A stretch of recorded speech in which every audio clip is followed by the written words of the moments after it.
Welcome to the door.com. Welcome to the door.com.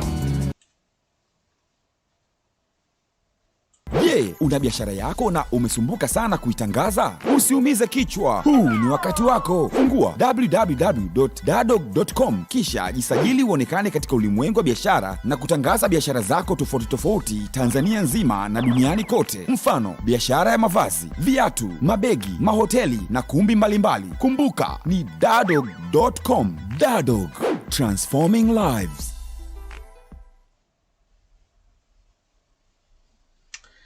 Welcome to DTM TV Enyanya, and this is Elijah Meru reporting to you from the Scandinavian country of Denmark. Thank you so much for tuning in and joining us in our program this evening. Thank you so much for every one of you who have subscribed on this our channel, and thank you so much for liking this video and for sharing, and even for copying the link and sharing it with your friends. Really appreciate it so much. As you can see, we are kind of discussing today, we will be discussing a little bit about family.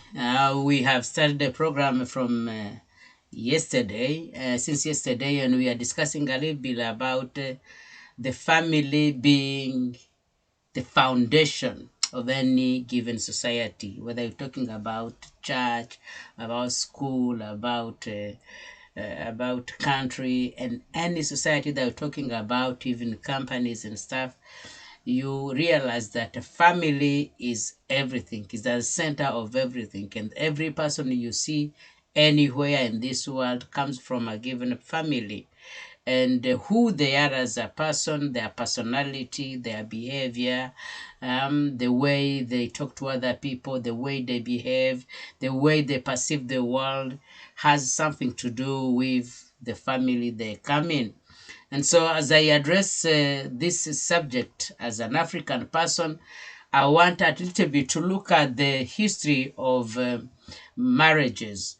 And especially for those of us who come from Africa, sometimes when we come in the Western world here, you ask yourself a question, was it worth the trouble to come here in the first place? Because as much as we agree that because of globalization and the usual of internet and the technology everywhere, things happening to anywhere in the world can be seen in other parts of the world, and people can copy and do the same. But the reality remains that everything that is happening perhaps in the West here does not necessarily happen in villages in Africa, because for some reason they are not exposed. And even if they are exposed, some of the things which are considered as lawful or as normal in some parts of the world are not in other parts of the world. And things which are sometimes even known as legalized in some places are still not acceptable in some societies. And some things which are still not legal are continue to be popular in those places. And so we want to look a little bit about the customary law marriages versus the Western marriages, because as you know, when the European came in Africa, they found us, even though they go ahead and tell everyone that they discovered Africa, they discovered this place, they discovered that place, they discovered that sea, they discovered that mountain. They pretend as if there was no one living in those places. But the reality of things is that people were living there. People had their own business. People had their own way of living. People were doing their own thing in those places. But when they came, for some reasons, they came and destroyed everything that we had. And as we are living today, some of us are no longer we are becoming, I don't know, we don't even know who we are now, because we have forgotten who we are, and we have tried to become somebody else. We are not able to become that somebody that we want to become, and so we are a confused people. And so it's very important then to see where to look and to kind of find out where did it go wrong. As Chino Achebe said, if you want to know the amount of rain that has fallen you need to know, you need to ask yourself the question, where did the first the first rain, when the first bit of the rain beat you, it's very, very important to ask us these questions. And so as we look at this, we want to look at several things, as you can see on our screen here, that there is the first difference, that in the Western kind of marriage, they have two different of marriage. They have the religious marriage, they have also the civil marriage. When we talk about religious, whether we're talking about a Christian, because when I'm talking about Westerners here, I'm talking also about other foreigners who came on the continent, like the Arabs who came with Islam. There are Indians who came with their religion. There are so many religious religion now on the continent, and even after these people left the continent, their religion are still is still live and cooking in the different places on the continent. And therefore, because of this reason, you find that, for example, the Christian marriage is different from the Islamic marriage, because in the Christian marriage, they claim, of course, they insist on the New Testament, and they rubbish everything to do with the Old Testament. And this raises a lot of questions, because when you look at the marriage in the Old Testament, when you're talking about the Bible and Christianity, you find that almost everyone in the Old Testament was polygamous, for example.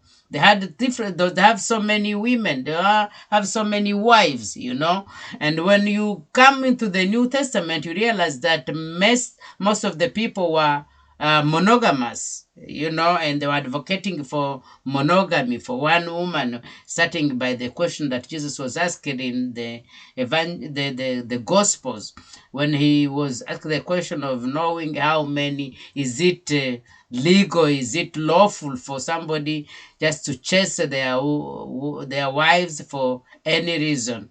And he answered by saying that from the beginning, the Creator created only one woman and one wife.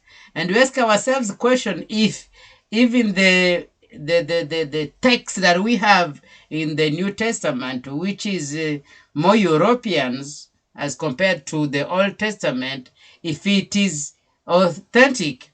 And I'm not raising so many questions, but I'm just asking myself questions, because it can't be that the same book, from the same God, from the same Spirit, from the same source, has two different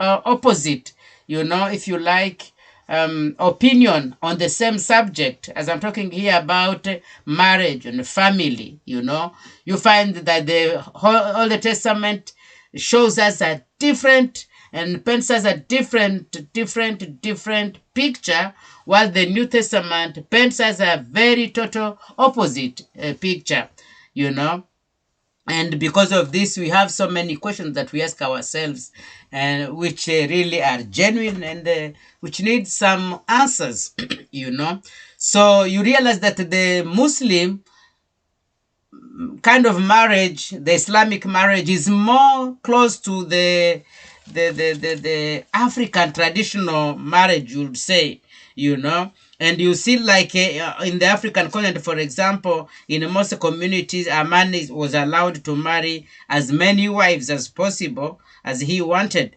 This was called polygamy, For women, thought the situation is different.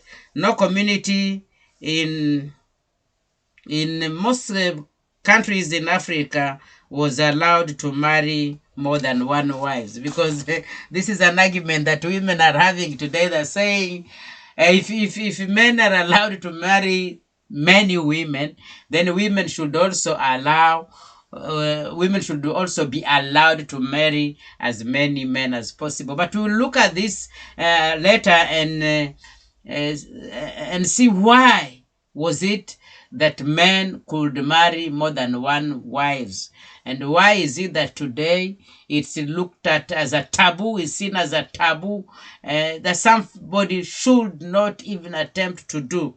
And so the second thing we want to talk here, talk about here, that's what I'm talking, that the Western kind of marriage was more of a monogamy marriage, that a man is only allowed of marrying only one wife, And in the Catholic Church, for example, it was that no one, if you get married to a woman, unless she dies or unless that man dies, you are not allowed to divorce her or remarry. But for some reason, as the interests of those who came up with this kind of laws came, perhaps the interests changed and the facts changed. Then they started allowing that a man could marry one woman, and for some reason, if they divorce, then they could, the man or a woman could be allowed to remarry again. And in most cases, if you look at normal family in the Western world today, you find that they are in their third, fourth, fifth, sixth, seventh, and some even in the 10th marriage, Of course, they claim they have one woman, one husband.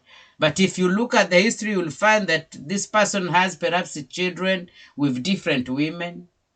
This woman have children with different men, only that they never lived with these partners at the same time, So it's more, I don't see really a difference. The difference is only that I think these men or these women are abdicating their responsibility, because when you chase away this woman, something happens. You can't be a father and a mother to the children that you got from that union. And then you realize that one of the two parents will have to go with the children. And this parent who goes with the children perhaps will want to remarry again. And when they remarry again, the person who marries this person with children might not be as good as you like, and perhaps they will not love those children from another marriage the same way they will love the children that they get with this new partner, if you understand what I mean. And so these children, to some extent, then they become victim, whether they stayed with the father or they stayed with the mother. But you find that the victim, the people who suffer at the end of this relationship, are the children. Well, this was not possible. This was not the case in the polygamous family, African family, because a man could be allowed to marry 2, 3, 4 wives, and these children have the right of being both with their father and their mother at the same time, even though they have also what the Western world would call half-brother or half-sisters. And they remind you that in the African setup, in the African family, there is no half-brother, there is no half-sister. You only have brothers, you only have sisters. There is no half-mother or stepmother, you only have your mother. Even if she is not the real mother, she's still your mother. Any woman who is married to your father is your mother. And any man who is married to your mother is your father to some extent. But the reality, as I said, becomes different. And so you realize that with this monogamy thing, then we have this issue. In some places, you have people having extra marriages, affairs, In some countries, they call it mpango wa kando, You see a man who is married, but who is having concubines here and there. Why? Because for some reasons, you will realize that men who were polygamous in the African setup, did so for some reasons. Some of the reasons were, for example, the woman did not bear children. And because the inheritance was very important, and keeping up the lineage was also as important as you could think. So sometimes it was not even the man who brought up the idea of marrying a second woman or a second wife. Sometimes it's the woman herself who thought, no, my husband's lineage must be sustained. And therefore, she could suggest to her husband to marry another woman who will come and bear children for the family. And those children will not be only the children of the second woman, those children will be children for the whole family, including the first woman, even though she was not, she didn't have a chance of getting her own babies, she will still treat these other babies as her own, the children as her own. And these children will treat her as such, as their mother, you understand? And so that was one of the reasons. The other reason could be that perhaps the man was strong, sexually speaking, and that he wanted more time with his woman, and perhaps the woman was not as strong as the man. So for this reason, they could bargain and say, you need to have another one. So if I am not in a position of being with you, then you could have the second wife. And the other reason could be that, women normally are, they have their time of menstruation, and it takes sometimes 3, 4, 5 a week or so.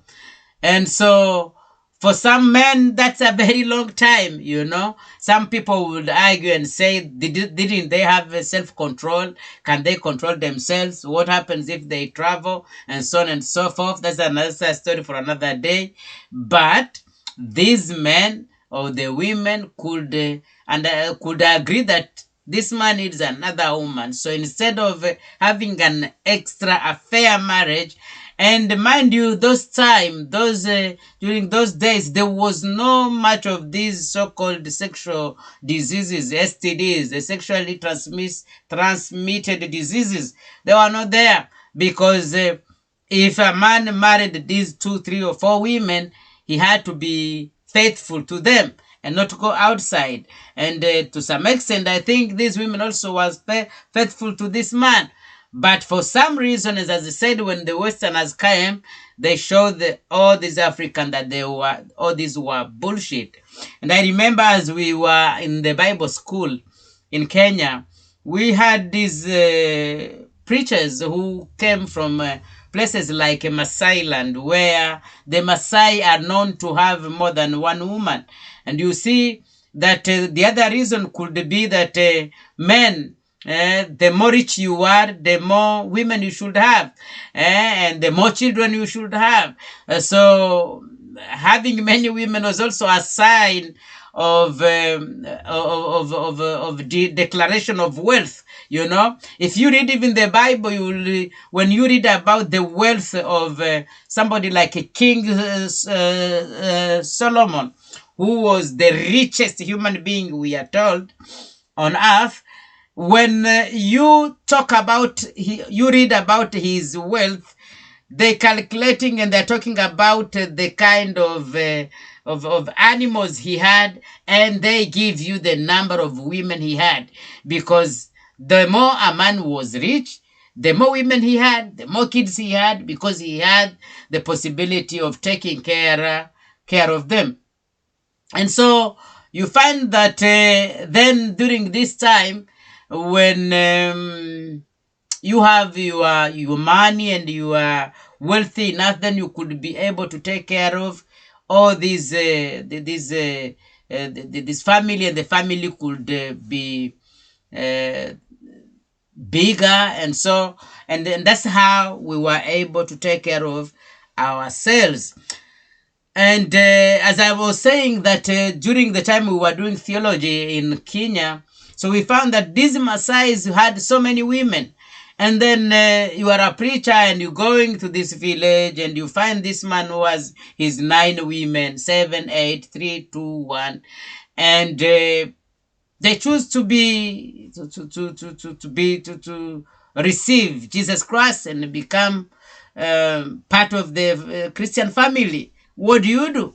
Because Christianity tells you that you can only have one woman. And yet this man married all these women. He married them virgins. He married them when they were small girls from their families. He has children with them now. Everyone has 3, 4, 5 children. And then you tell him that because you have joined Christianity, then you have to chase some of these women. Who marries them? What happens to them? What happened to their children? And this was a debate that we didn't find any answer to, you know. And you force these people because the man is happy with his women, his wives, and the wives are also happy with their husband. They call him our husband. And then you come with your gospel and tell them you must divorce some of these women. You must chase away these women. In most cases, they say the first one is your legitimate woman. Stupidity. And I don't know where our heads and the people go ahead and advocate for this. And even Paul was very clear about this. He said, remain the way you are. If you were a Christian and you had 2, 3, 4 women before you came to Christ, then you should remain the way you are. If you had one woman, you don't have any other reason of looking for a second one. And you can't just say that everyone should be following, because people are different and God created people differently. We have different ways of seeing things. We have different ways of reacting to situations. And unfortunately, we didn't consider all this stuff. And then came the issue of age. In the Western world, they have some kind, they are very, very addicted to counting years and days and anniversaries. We don't have this. I can see today people are struggling to celebrate their birth dates and stuff. But in most cases, Africa did not really consider the age, the number of years, like you are 10, you are 15, you are 20, you are 13. They were looking more about the body development. Is the girl already of age? Has she developed to the extent that she can get married? Is she now, when you look upstairs, can she think? Can she take decisions? Is she able to stand on her own? And all these things were put into consideration before they could think about marrying someone. And so, of course, people will say that young children were married, children of age as early as 10 and 9. But we'll say all these ages, even today, you see that different children grow differently. Some children at the age of 9 or 10 or 11 or 12 or 13, you see they have developed already. Others, they reach even 15, 16, 17 years, they haven't. And you see, even in the Western world, they haven't agreed. In America, for example, you can marry as early as 16 years, Of course, they say that you still need the consent of the parents. But at 16, you can get married. In some other country, they talk about 18. In some other country, they say they talk about 21. And before that, they say you need to have this consent from the parents and so on and so forth. And this was very, very important in the African society. The other thing that we realize in these modern marriages that they don't think about the barren women. There are some women, for some reason, they can't get children, They get into this relationship, they loved each other, but after some time, they can't get children. And in the Western world, that's not a problem because so many people decide anyway not to get children anyway, or not to get married. This is not acceptable in the African society unless it's a curse, unless it's not possible for somebody just to decide that I will not get married and not get children. You can't do that because the society and the people look up to you for you to be able to keep the lineage of your forefathers. So you can't just wake up in the morning and say, I feel like I don't want to get married, like some people would say. And so you see that a woman gets married, and once she gets married, she can't get children. You see, she can't get children, then the Western customary law does not offer any solution. They don't. The only solution is that then you need to divorce this woman and marry another one. And there is something important that I want to talk about here, which is totally different from what is being advocated for these days. When you hear that saying like people should have choice of who they should love, you know, a man should be given a chance of loving whoever they want. They can love other men, they can love women, and so on. Women likewise. But that's not what I'm talking about here. In Africa, some of these things were allowed only in a very, very different way. Like a woman could be allowed to marry another woman in some circumstances. For example, if a man got only girls and she never had a chance of having a baby boy, and for some reason he never decided either to marry another woman to get a baby boy, then if he dies, then his daughter must keep the lineage. But how does she do this? She does that by marrying another woman. You know, she could marry a man who could come there and make children for the family, but she could choose also to marry another woman. And by marrying this other woman, it doesn't mean that they will be sleeping together. It doesn't mean that they will be having sex together. It simply means that she will marry this woman. She will go to the family of that other woman and marry her traditionally, give the dowry, give everything that is required to be given. Because as I said earlier, is that it's the father of the girl. It's the father of the woman that gives permission to any man who wants to marry that woman. And he does that by receiving the dowry, by receiving something from that man who wants to get married to his daughter. And so that woman does the same also, goes to the family of that young man that young woman that she likes, and gives the dowry, and then brings that woman in her family.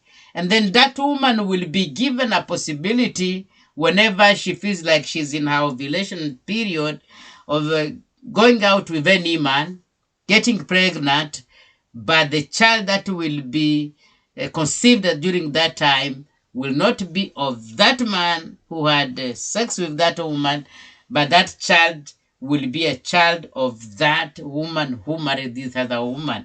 And that means that all the children that will be this woman will produce will be children for the lineage of the family of this one. It has nothing to do with sexuality. It has nothing to do with homosexuality. It has nothing to do with lesbianism, which is totally different from what we're talking.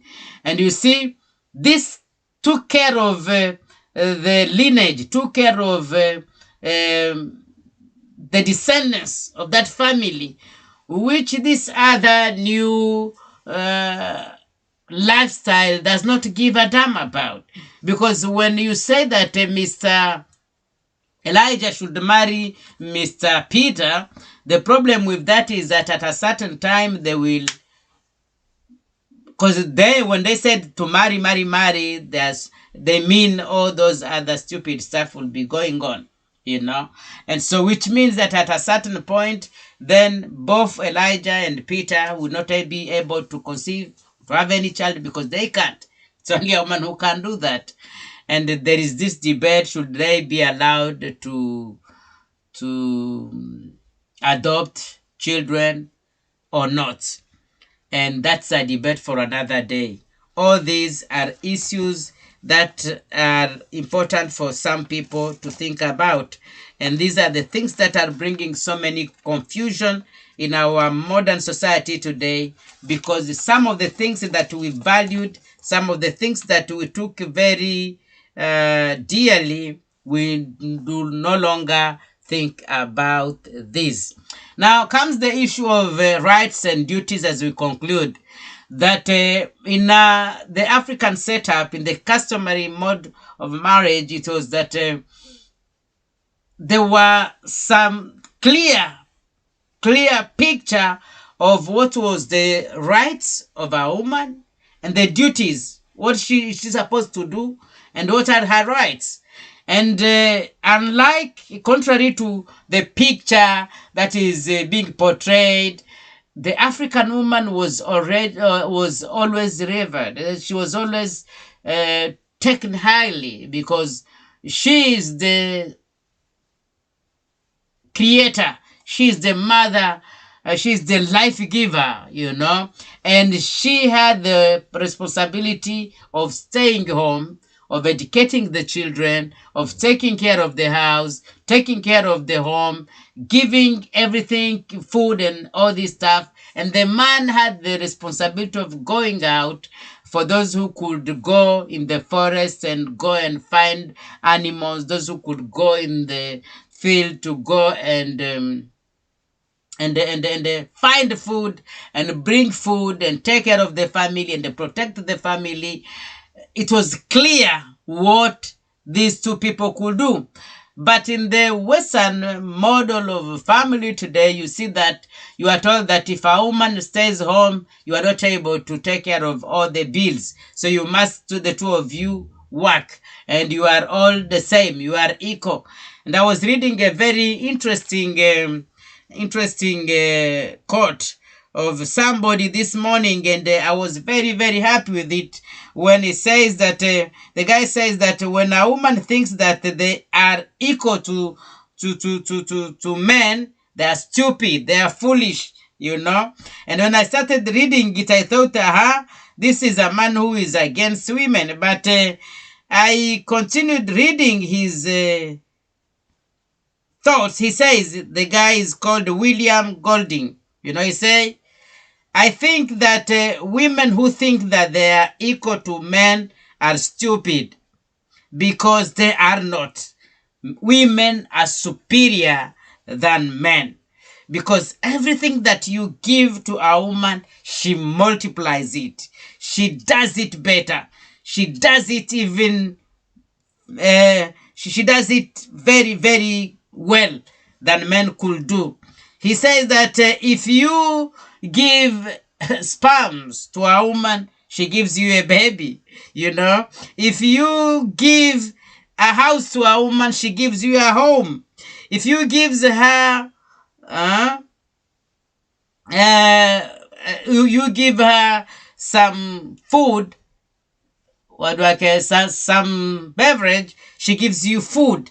And if she give you something to eat, and if you give her, if you smile to her, she gives you her heart.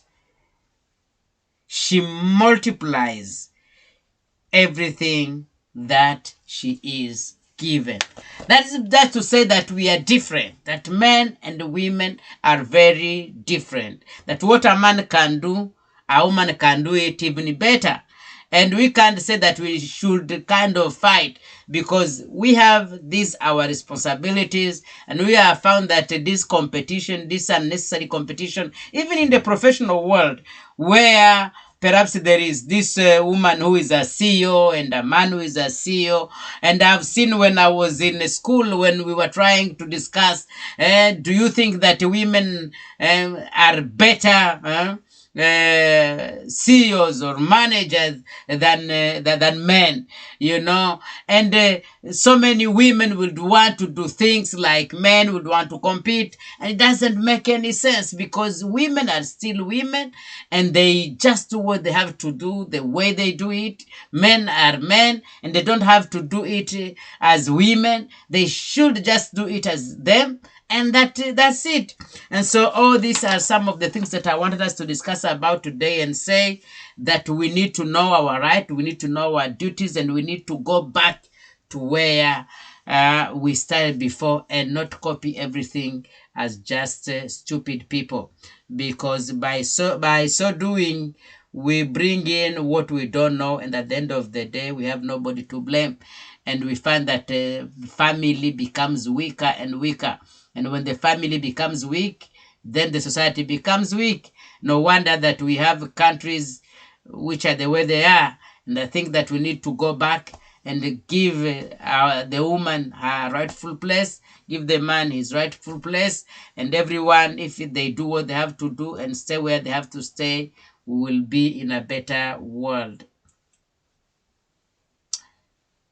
Je, una biashara yako na umesumbuka sana kuitangaza? Usiumize kichwa. Huu ni wakati wako. Fungua www.dadog.com kisha jisajili uonekane katika ulimwengu wa biashara na kutangaza biashara zako tofauti Tanzania nzima na duniani kote. Mfano, biashara ya mavazi, viatu, mabegi, mahoteli na kumbi mbalimbali. Kumbuka ni dadog.com. Dadog, transforming lives.